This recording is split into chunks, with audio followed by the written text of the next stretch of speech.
अस्सलाम वालेकुम दोस्तों।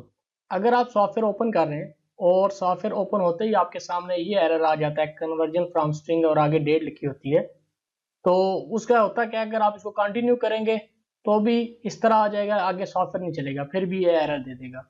और अगर आप इसको क्विट करेंगे तो सॉफ्टवेयर सिरे से बंद हो जाएगा। पहली बात तो ये है कि ये एरर आता क्यों है। बेसिकली ये एरर जो है वो आता है आपकी डेट फॉर्मेट से, क्योंकि सिस्टम के अंदर हमने यूएस का फॉर्मेट रखा होता है जिसमें पहले मंथ होता है और फिर डेट होती है और फिर ईयर होता है। तो क्योंकि ये जो डेट्स होती हैं, जिस तरह 8/8/2024 है, तो ये 8 जो है ये महीना भी हो सकता है और डेट भी हो सकती है, इसलिए सिस्टम के अंदर एक फिक्स जो है फॉर्मेट रखा होता है। मोस्टली लोगों का क्या होता है कि सॉफ्टवेयर ठीक बंद करके जाते हैं और जब सॉफ्टवेयर ओपन करते हैं तो ये एरर आता है।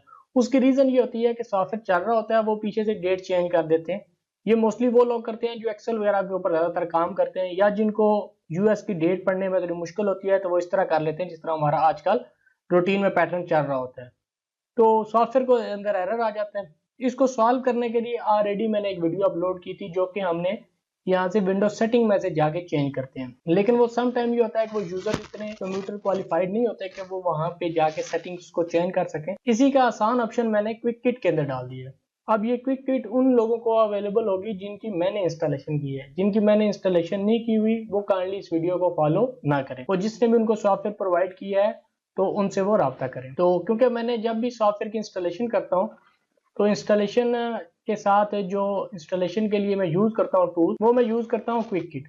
तो क्विक किट के अंदर आपने आना है और यहाँ से क्विक किट को ओपन कर लेना है। इसके अंदर आपने जाना है एक्स्ट्रा सेटिंग्स के अंदर, ये नीचे आपको ऑप्शन मिल रहा होगा और यहाँ पे देखिएगा डेट फॉर्मेट का बटन बना है, इस पर आप क्लिक करेंगे।